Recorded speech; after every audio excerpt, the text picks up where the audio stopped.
Hello friends, मैं गौरव आर्य आप सभी का स्वागत करता हूं अपने यूट्यूब चैनल आर्य एजुकेटिव। फ्रेंड्स, हम लोग साइकोलॉजी पर डिस्कस कर रहे थे। साइकोलॉजी के एक हमारे मनोवैज्ञानिक थे जीन पियाजे, तो हम लोग जीन पियाजे पर डिस्कस कर रहे हैं।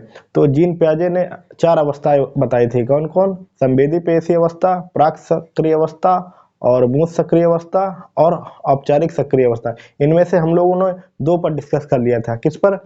संवेदी पेशी अवस्था और प्राक सक्रिय अवस्था। तो आज हम लोग नंबर 3 पे जो आती है हम लोग उस पर डिस्कस करेंगे। 3-4 पे कौन? मूर्त सक्रिय अवस्था और औपचारिक सक्रिय अवस्था। तो अगर आपने मेरा चैनल सब्सक्राइब नहीं किया तो सब्सक्राइब कर लीजिए। टीचिंग लाइन में कहीं भी आपका जीन पियाजे, साइकोलॉजी में जीन पियाजे दिए हैं तो ये इंपॉर्टेंट उसके फैक्ट लेके हम लोग आए हैं। तो आइए हम लोग देखते हैं क्या है। स्कीम्स किसे कहते हैं? स्कीम्स किस कहते हैं? व्यवहार स्कीम्स जो होता है व्यवहारों का संगठित पैटर्न जिसे आसानी से दोहराया जा सके। जैसे बालक स्कूल टाइम टेबल के हिसाब से अपने आप बुक रखता है तो इसे स्कीम्स कहते हैं। बुक रखता है, उसी के अकॉर्डिंग ड्रेस पहनता है, कौन से ड्रेस किस दिन पहनना है, तो इसे सब स्कीम्स कहते हैं। इसी व्यवहारों का संगठित पैटर्न जिसे आसानी से दोहराया जा सके उसे स्कीम्स कहते हैं। जैसे बालक स्कूल की किताबें ड्रेस नियम के अनुसार अपने आप ही लेता है तथा जूता पहनता है तथा व्यवहारों का संगठित पैटर्न स्कीम्स कहलाता है। तो इन्हें स्कीम्स कहते हैं। मानसिक सक्रिया कैसे कहते हैं? मानसिक सक्रिया किसी समस्या समाधान पर चिंतन करना मानसिक सक्रिया कहलाता है। जैसे मानसिक सक्रिया किसी समस्या समाधान पर चिंतन करना ही मानसिक सक्रिया कहलाता है। जैसे हम लोगों के सामने यूपी टेट या सीटेट है तो इस पर चिंतन करना ही हम लोगों को मानसिक सक्रिय कहलाता है। विकेंद्रण किसे कहते हैं? विकेंद्रण किसी विषय वस्तु पर वास्तविक ढंग से सोचना विकेंद्रण कहलाता है। विकेंद्रण किसी विषय पर वास्तविक ढंग से सोचना ही विकेंद्रण कहलाता है। सक्रिया किसी समस्या समाधान पर मस्तिष्क का कार्य करना सक्रिय कहलाता है। सक्रिय कैसे? किसी समस्या समाधान पर मस्तिष्क का कार्य करना सक्रिय कहलाता है। उसके बाद संज्ञान, मस्तिष्क का ऐच्छिक कार्य क्षमताओं को संज्ञान कहते हैं। संज्ञान किसे कहते हैं? मस्तिष्क का ऐच्छिक क्षमताओं को संज्ञान कहते हैं। उसके बाद आइए अपलटावी, ये सब प्राक संवेदी अवस्था में आते हैं। ये सब महत्वपूर्ण शब्दावली हैं। अपलटावी अपलटावी किसे कहते हैं? इसमें बच्चा उलटना पलटना नहीं सीख पाता है। जैसे इसमें बच्चा वस्तुओं, संख्याओं, समस्याओं को उलटना पलटना नहीं सीख पाता है। जैसे 6 और 4 10 होते हैं, अगर इसी तरीके के मैंने उल्टा करके रख दिया तो 6 4 10 ये बच्चा नहीं कर पाएगा, ये 10 नहीं कर पाएगा।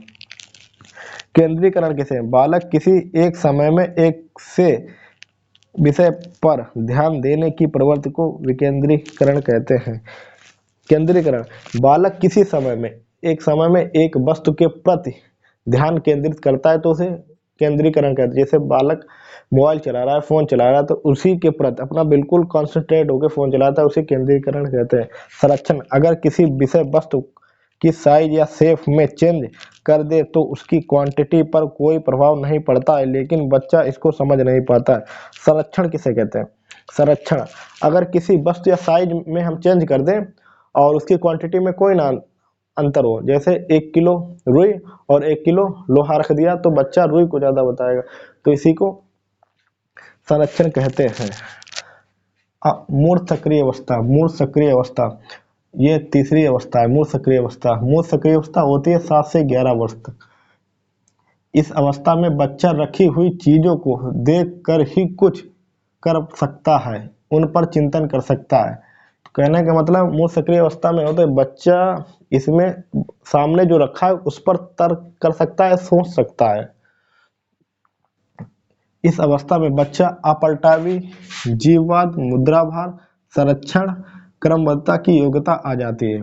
इस अवस्था में बच्चे में अपलटावी मतलब उलटना पलटना बच्चा सीख जाता है। मूल सक्रिय अवस्था में उलटना पलटना, जैसे 6 प्लस 4 10 होता है। तो अगर 4 प्लस 6 लिख दिया जाए तो बच्चा समझ जाएगा कि ये 10 है। तो इसमें ये गुण आ जाता है। अपलटा भी। जीववाद। जीववाद किसे कहते हैं? सजीव वस्तु और सजीव वस्तु और निर्जीव वस्तु में अंतर नहीं कर पाता है। जैसे जैसे बच्चा कार में बैठा है, चल रहा है, तो उसके साथ उसे लगता है कि पेड़ भी चल रहे हैं, तो ये जीववाद होता है। तो इसमें अंतर कर लेता, अब करने लगता है मूल सक्रिय अवस्था। मुद्रा भार। जैसे 2000 के नोट और कुछ कोइंस रखे जाए, तो उनमें से बच्चा समझ जाए कि 2000 रुपये ज्यादा है। तो क्रमबद्धता, आरोही अवरोही क्रम करने की योग्यता इसके अंदर आ जाती है। आरोही अवरोही का अयोग्यता। इस अवस्था में बच्चे को आगानात्मक तर्कणा आ जाती है। आगानात्मक तर्कणा आ जाती है। आगानात्मक तर्कणा किसे कहते हैं? जैसे बच्चा ये समझने लगता है जैसे पेड़ जरूरी है या नहीं जरूरी है, ये समझने, इसमें अंतर करने लगता है। पेड़ जरूरी है क्यों? क्योंकि पेड़ हमें ऑक्सीजन देते हैं। तो इनमें ये तर्क आने लगता है। तो औपचारिक अवस्था किसे कहते हैं? औपचारिक अवस्था होती है 11 से 15 वर्ष की। कितनी? 11 से 15 वर्ष या वयस्क अवस्था तक। ये ऑप्शन के अकॉर्डिंग 15 से 18 भी दे सकता है और वयस्क अवस्था भी दे सकता है। ये ऑप्शन पर डिपेंड करता है क्या ऑप्शन है।